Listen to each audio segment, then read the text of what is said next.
Well, I woke up this morning and I couldn't find one of my cats. She is hiding. So I know it's her. I found her though. But I keep worms down here for my fish. And she found the worm box and tipped it over last night and played in the dirt and the worms.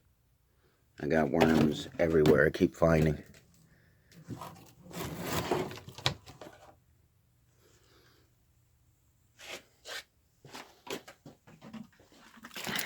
I've been finding them out kind of dry. Save them up, wet them. But I keep finding worms everywhere. I probably had like 70 worms in there.